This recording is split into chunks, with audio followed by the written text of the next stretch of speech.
En epileptología en Francia, en el Hospital de la Salpêtrière, y él nos va a hablar acerca de epilepsia, diagnóstico y tratamiento. Doctor Solano.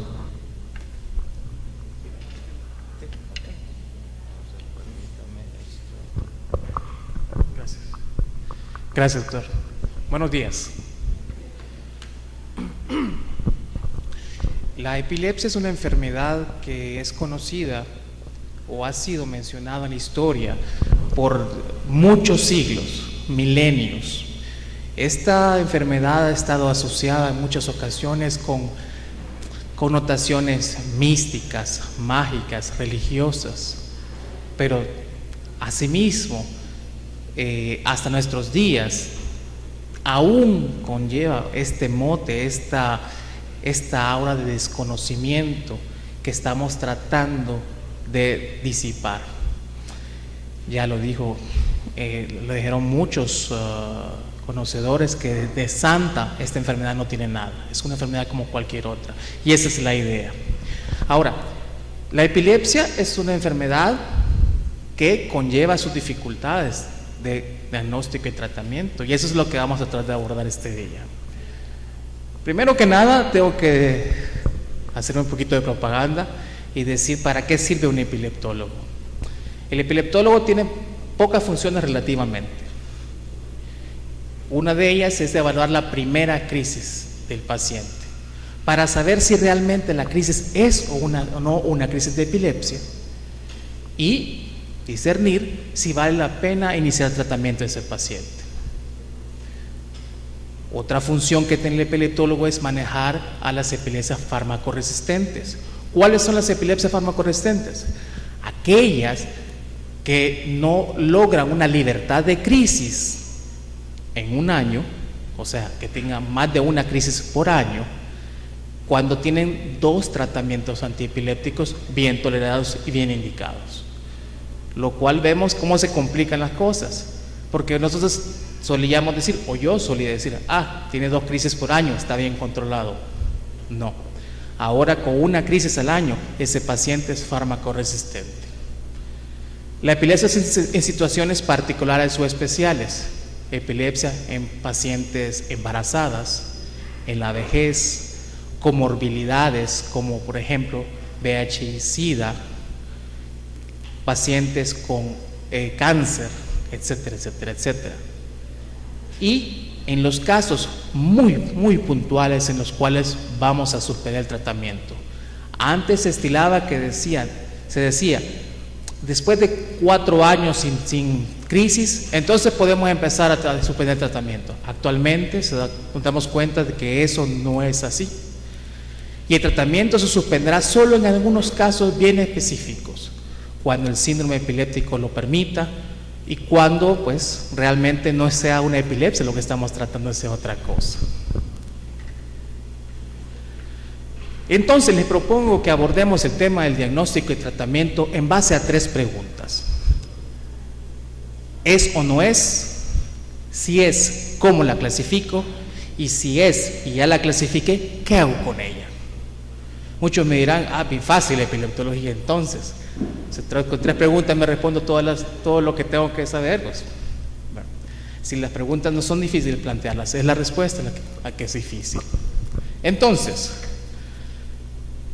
¿qué es? Para comenzar tenemos que definir qué es una crisis epiléptica.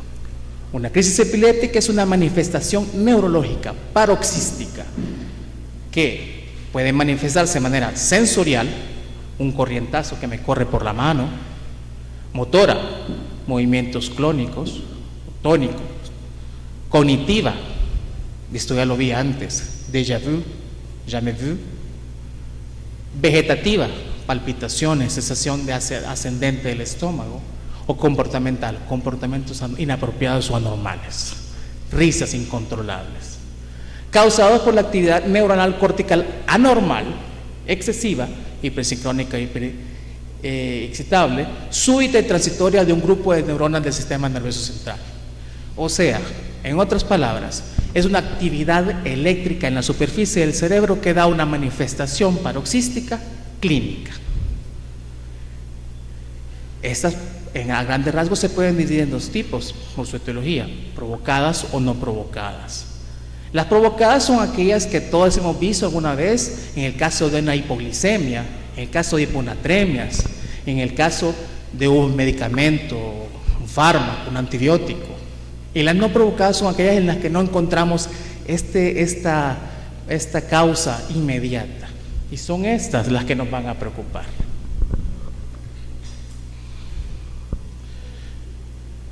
Entonces, para definir epilepsia, antes a nosotros se nos enseñó en el pregrado que con que se repitiera la convulsión 2 veces decían, ya tenés epilepsia. Ahora sabemos, y la clasificación de la definición de la Liga Internacional contra la Epilepsia del 2010 ha cambiado eso y lo ha vuelto un poco más complicado, pero más específico. Entonces, si tenemos 2 crisis no provocadas en un periodo mayor de 24 horas, entonces tenemos epilepsia. Entonces, ¿qué pasará si el paciente ha tenido 2 crisis epilépticas por hipoglicemia en más de 24 horas? Eso no es epilepsia, porque es no provocado. ¿Qué pasará si tenemos 2 crisis no provocadas, una a las 11 de la mañana y otra a la 1 de la tarde? Tampoco es epilepsia, porque no hay separación de 24 horas. Pero también hay otra condición, que las crisis no provocadas, con una sola crisis y una condición que haga que pueda recurrir las crisis en los próximos 10 años arriba del 60%, es epilepsia. Por ejemplo, si tenemos una crisis epiléptica, una sola, y tenemos un electroencefalograma anormal con actividad epiléptica, ese paciente tiene epilepsia y debe de ser manejado con antiepilépticos desde la primera crisis. Y la otra es el diagnóstico de síndrome epiléptico. ¿Cuál? Por ejemplo, paciente que tiene mioclonías, ausencias y con crisis tónico-clónicas generalizadas, es un paciente, por ejemplo, con una epilepsia mioclónica juvenil, un paciente con ausencia del infante, un paciente con síndrome de Dravet. Esos son pacientes que tienen síndromes específicos y por lo tanto desde la primera crisis tienen epilepsia. Para que sepamos a qué nos enfrentamos, la epilepsia es una enfermedad que atañe al 1% de la población mundial. En nuestro país, si tomamos esta estadística, estamos hablando de que tenemos alrededor de 70,000 pacientes con epilepsia. No tenemos estadísticas certeras todavía, pero sí asumimos que por ahí andamos. Pueden ser más y probablemente estamos hablando de los 100,000 pacientes. 70% a nivel mundial de estas crisis se van a ser bien controladas fácilmente con un solo fármaco, y estas no nos van a prestar mayor problema cuando seamos diagnosticados bien y tratados bien.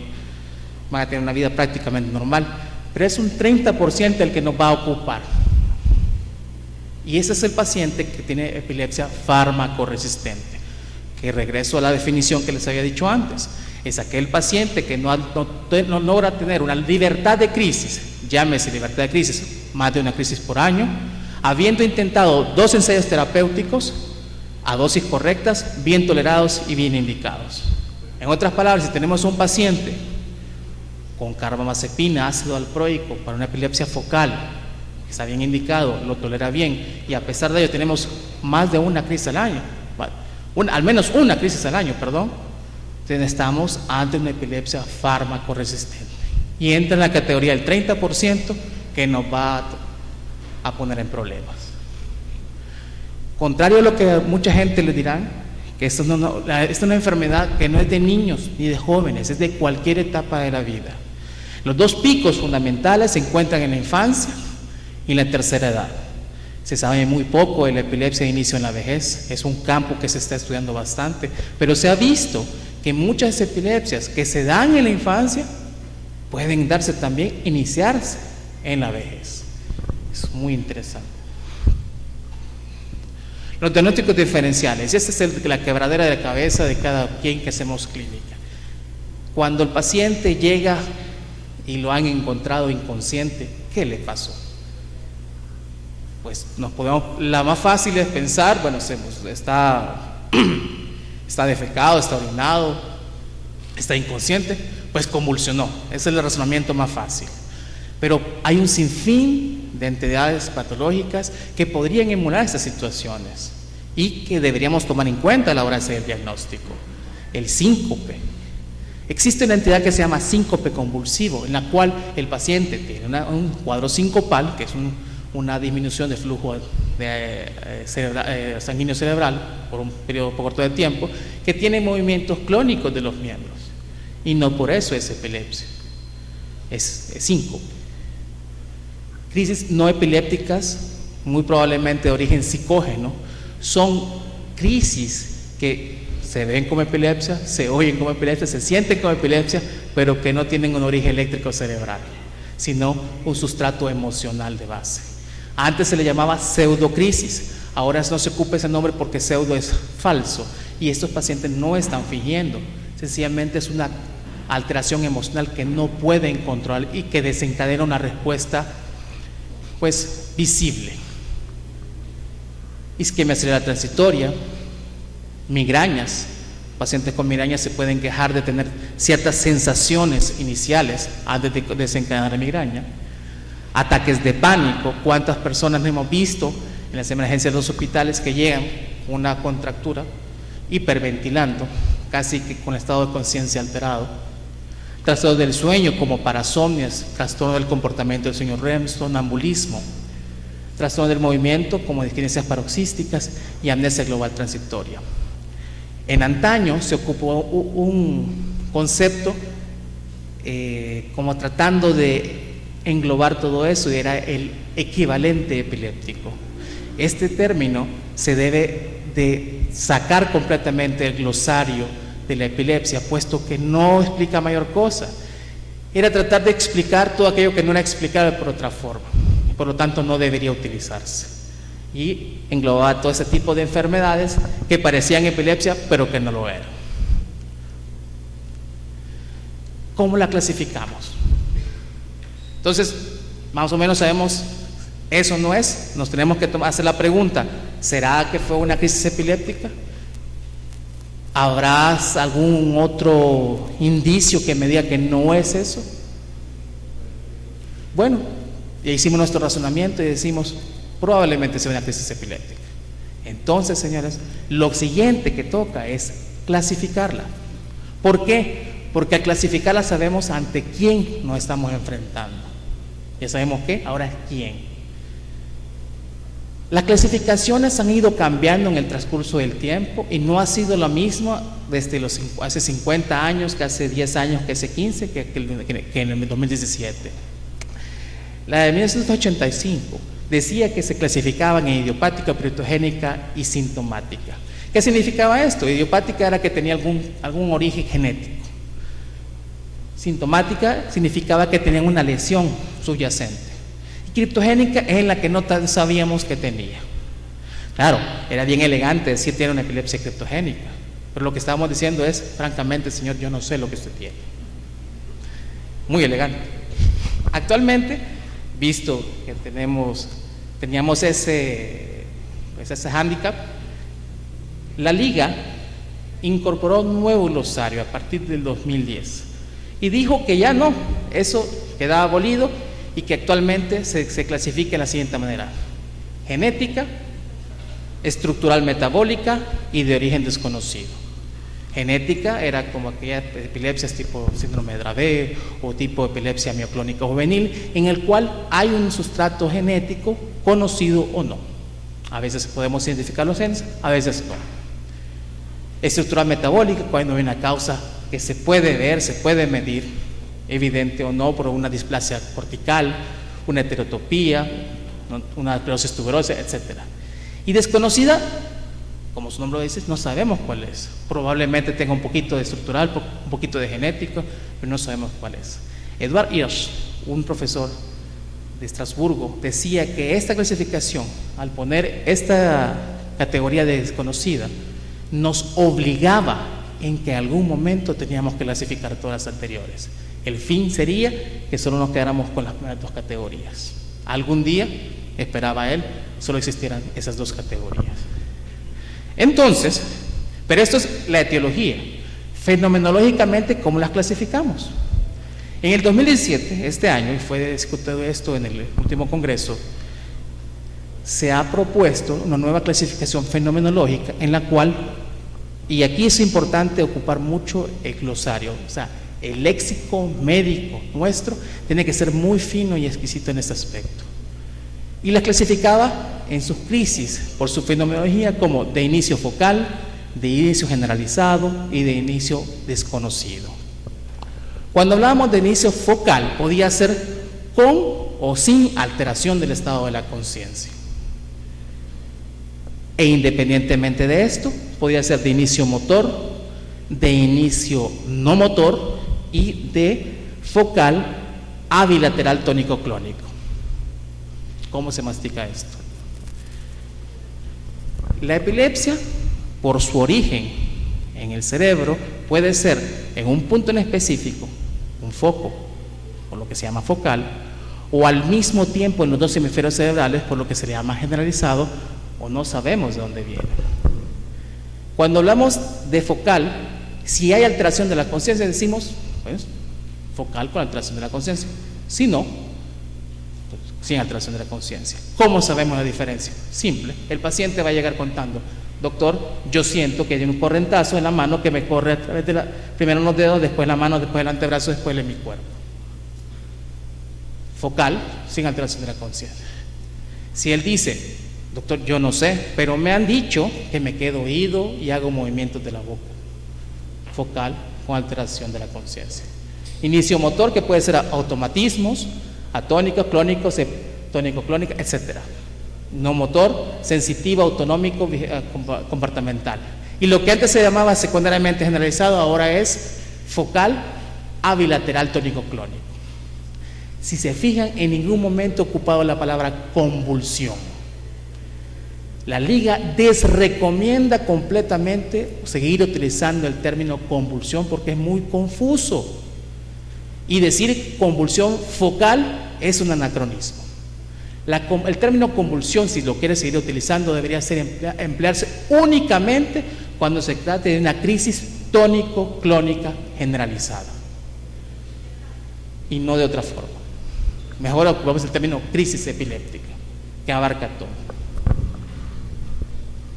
Las generalizadas pueden ser de inicio motor o no motor, en las cuales tenemos tónico-clónica, clónica, etcétera, mioclónica. En las no motoras hay ausencias típicas, atípicas, mioclónicas. En las generalizadas, a excepción de las mioclónicas, todas tienen alteración de la conciencia.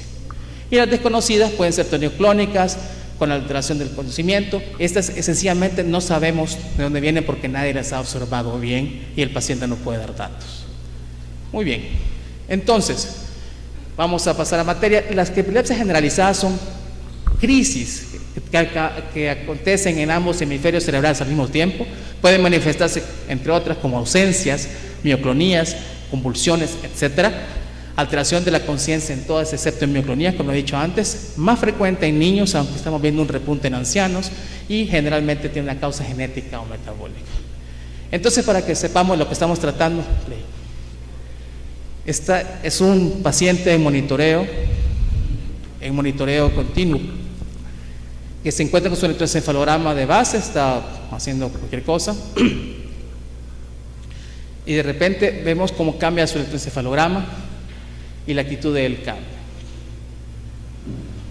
Vemos cómo tiene la mirada hacia el cenit, empieza a adoptar una postura tónica, extensión de la cabeza, extensión de los miembros, luego flexión,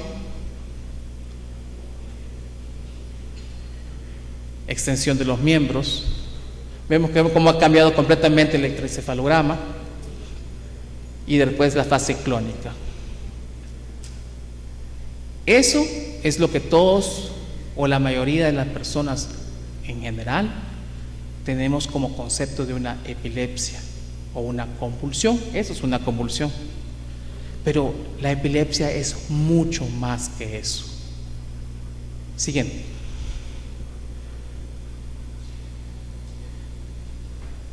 La primera, la ausencia del infante.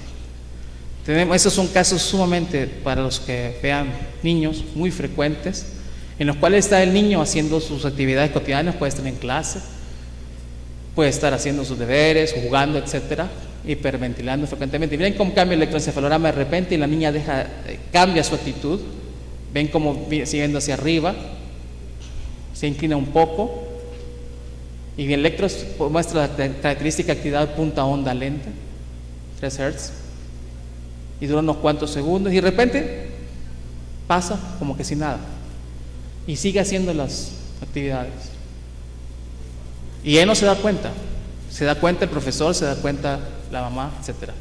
Nuevamente la niña está comiendo y ven cómo cambia el electro súbitamente, y la niña deja de hacer lo que está haciendo, tiene el trago en la boca, se le cae el agua, tiene ciertos movimientos automáticos. Todo eso sigue sin crisis todavía. Da algunos automatismos orofaciales y pasa. Y no se dio cuenta. Siguiente. Las crisis mioclónicas, variantes de epilepsia mioclónica juvenil muchas veces, en las cuales tenemos contracciones súbitas de un grupo muscular. Generalmente son matinales y pueden anteceder a crisis convulsivas. Siguiente.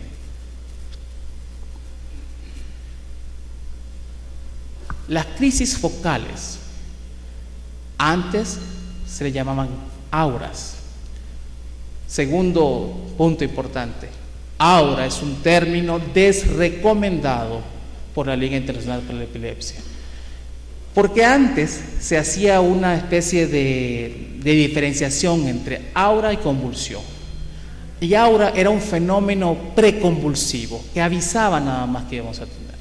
Ahora sabemos que lo que le llamamos aura es la crisis per se, es la crisis focal sin alteración de la conciencia, y es el síntoma más importante para tratar de localizar la lesión o el foco de donde viene la epilepsia, por lo que el término aura en epilepsia debería de sacarse del glosario y solo usarse para migraña. La actividad anormal que se origina en una región cerebral va a darnos una manifestación según su localización. En otras palabras, si viene del lóbulo occipital va a ser visual, si viene del lóbulo frontal en la región motora va a ser motora, en la región sensitiva pues obviamente va a ser sensitiva, y así nos va a dar la ubicación. Pueden evolucionar a crisis, lo que antes se llamaba secundariamente generalizadas, o focal a bilateral tónico-clónico. Es decir, la propagación, el foco se dispara, pero la descarga eléctrica no se queda en ese lugar, sino que esta se propaga a las estructuras circunvecinas o a todo el cerebro, lo que da una manifestación convulsiva. Siguiente.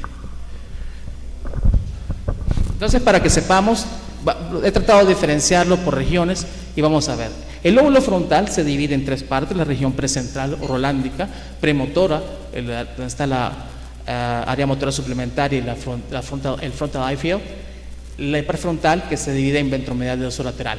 Cada una de estas regiones, si su foco se encuentra localizado ahí, va a tener manifestaciones diferentes y van a haber cosas bastante bizarras aquí.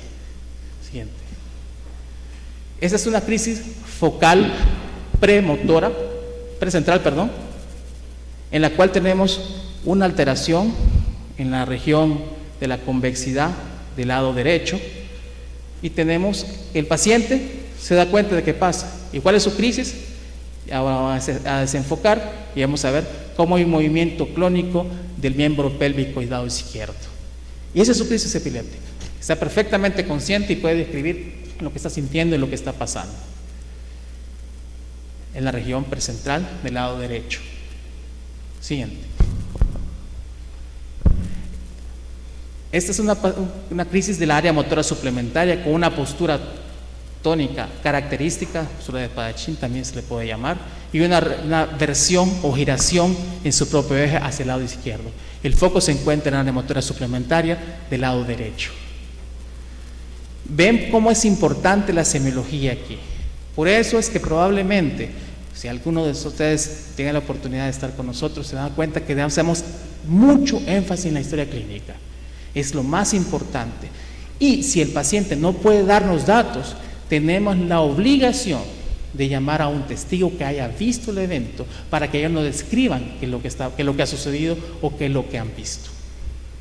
Siguiente.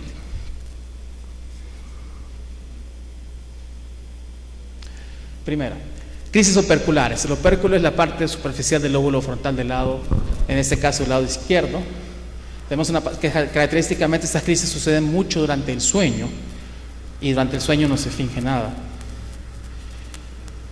Tenemos a la paciente que despierta y súbitamente presenta un grito ictal y vemos un movimiento. Vemos la fascia de horripilación que tiene la paciente. Grito ictal.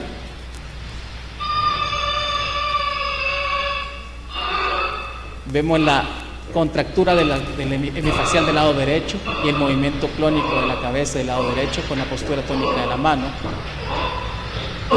Y ahora imagínense despertarse a par de ella cada noche.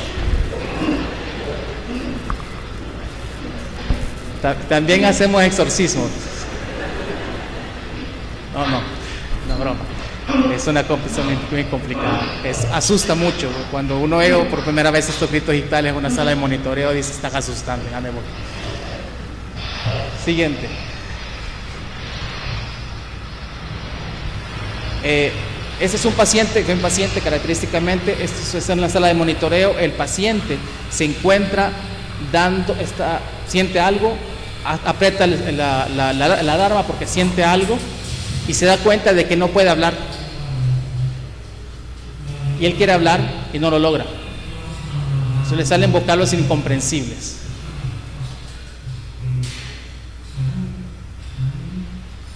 Esa es su crisis. Llega el técnico y le dice, ¿me comprende? ¿Quiere agua? No puedo hablar, no comprende, no sabe. Y en el transcurso de los segundos se empieza a desarrollar y a salir las palabras más normalmente. Siguiente.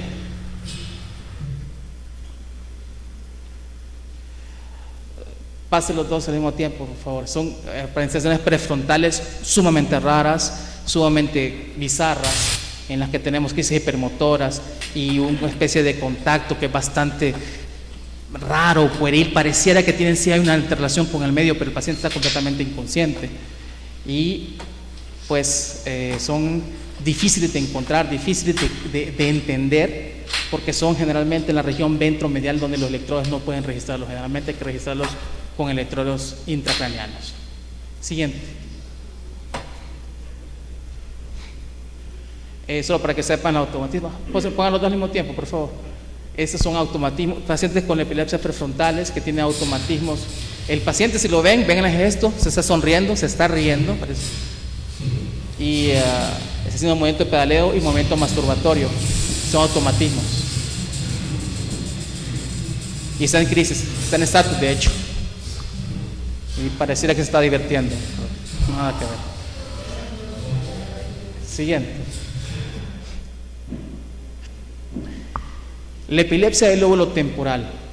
Si habrán olvidado mencionar la epilepsia focal, este es nuestro santo grial. Esta es la epilepsia más frecuente de las focales, más propensa a ser fármaco resistente y en la que podemos incidir, incluso llevarlo a cirugía de epilepsia para poder curar definitivamente la epilepsia. Engels la definió en el 96. Siguiente, le voy a poner un ejemplo. Okay. Es un paciente con antecedente de convulsión febril en la infancia, quien tiene una esclerosis hipocámpica, una lesión en el hipocampo del lado derecho, creo, y de repente siente algo y empiezan los movimientos oroalimentarios, está la visión fija, está tapado, y de repente vemos cómo cambia el electroencefalograma, se vuelve asimétrico con actividad epiléptica en la región lado izquierdo, y vemos cómo tiene la postura tónica de la mano derecha que prácticamente no mueve de manera automática el lado izquierdo, versión cefálica hacia la izquierda, movimientos oroalimentarios. Esto es el característico crisis en el que el paciente se queda fijo, hace movimientos de chupeteo o de tragar y Él no puede hablar, está desorientado, desubicado. Duran alrededor de 50 a 2 minutos, más o menos, 50 segundos a 2 minutos, y el paciente queda desorientado después. Siguiente. Siguiente. La epilepsia del lobo parietal es sumamente rara, 2% de todas las crisis de epilepsia, que tienen síntomas subjetivos somatosensoriales, que son un corrientazo o una sensación disestésica en el brazo, en la mano, en el pie, consulsiones dolorosas muchas veces, alteración de la imagen corporal y la imagen, que pueden ver que los objetos se alejan o se acercan, o que hay una alteración de la forma, sensación de vértigo. Y ojo, con esto quiero hacer una aclaración: el 90% de los vértigos son de origen periférico, solo el 10% son de origen neurológico, por lo que si tienen un vértigo probablemente sea más beneficioso para el paciente que lo evalúe un otorrino antes que un neurólogo. Y los síntomas objetivos, que son similares. Siguiente, el último, es la epilepsia del lóbulo occipital. Esta es una rareza, 1% de las probabilidades, en las cuales tenemos al paciente que súbitamente percibe algo, no sabe qué es, se queda viendo, habla y dice: auxilio, algo pasa. Y esa paciente dice: estoy viendo algo, estoy viendo una bola de colores que se está moviendo de un lado para otro. Apagué la televisión porque pensé que era la televisión, pero no es eso, algo más está pasando. Y le dice, y fíjense cómo pone la cara, ve para el lado, preferencialmente el lado derecho, y le preguntan: ¿pero qué es? Describirnos mejor, ¿cómo es esto? Y ella dice: me siento mal. Ven la versión cefálica hacia el lado derecho, y de repente le siguen preguntando, ya no contesta la paciente: no estoy bien. Y la crisis pasó de ser focal a bilateral tónico-clónica, versión cefálica a la derecha, y se vuelve tónico-clónica. Ejemplo de una crisis occipital izquierda. Ok, sí, rápidamente, no me voy a detener mucho aquí. Los elementos para hacer diagnóstico: el electroencefalograma, obligatorio que un paciente con epilepsia tenga un electroencefalograma, es inconcebible que no lo tenga. Siguiente. El TAC, hay siguientes modalidades, la doctora María Flores va a hablar más de esto. Siguiente.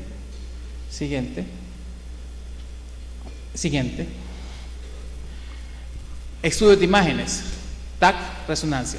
TAC es para la emergencia, para cuando queremos descartar una hemorragia, un tumor, algo grande y grueso. Y los estudios más finos para buscar lesiones, resonancia. Siguiente.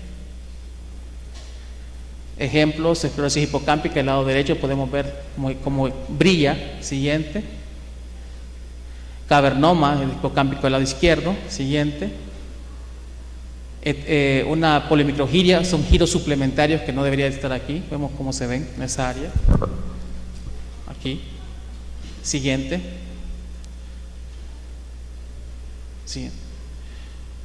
Esclerosis tuberosa, muchos hemos visto, son las clasificaciones del TAC. Siguiente. Heterotopías, que son sustancias grises donde no debería haberla. Siguiente. PECT, no contamos en el país. Siguiente.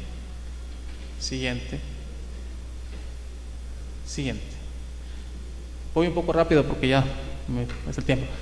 Entonces, la tercera pregunta, rápidamente: ya sabemos qué es, ya sabemos cómo la clasificamos, y ahora qué hacemos con ella. Y tenemos la disyuntiva: tantos medicamentos, tantas formulaciones, si es candidato a cirugía de epilepsia o no, si es estimulación de nervio vago, callosotomía, etcétera. Entonces, les voy a decir una cosa: no hay reglas fijas, no hay una fórmula mágica. Siguiente. Pero sí tenemos un arsenal bien amplio, desde 1800, cuando salió el murmuro, al fenorbital en 1900, más adelante carbamazepina, el ácido valproico y últimamente la levetiracetam han hecho parteaguas, pero tenemos un sinfín de opciones. Entonces, siguiente. El señor Brody se dio cuenta que a pesar de todo esto teníamos 30% que eran farmacoresistentes, y entonces la liga recomendó, dio algunas recomendaciones diciendo que para las focales deberíamos usar principalmente carbamazepina, levetiracetam, fenitoína, sonizamida, en segunda escoge el ácido valproico. Entonces, para epilepsias focales, la primera escoge carbamazepina, levetiracetam, fenitoína, sonizamida y segunda escoge valproato. Y el resto van como tercera opción. Y para siguientes epilepsias generalizadas, no había ninguna recomendación, pero lo que se estila es ocupar como primera escoge ácido valproico, especial atención con las mujeres embarazadas porque es altamente teratogénico, sonizamida, levetiracetam y topiramato. Ok, básicamente. Les presento al equipo de la Clínica de Epilepsia del Seguro Social, que es un equipo multidisciplinario, el primero, si no me equivoco, en el país, que tratamos de lidiar con las epilepsias de difícil control y tratamos de orientar a muchos de estos pacientes a cirugía de epilepsia, que esperemos que podamos hacer en cuestión de un año, año y medio. Les agradezco mucho.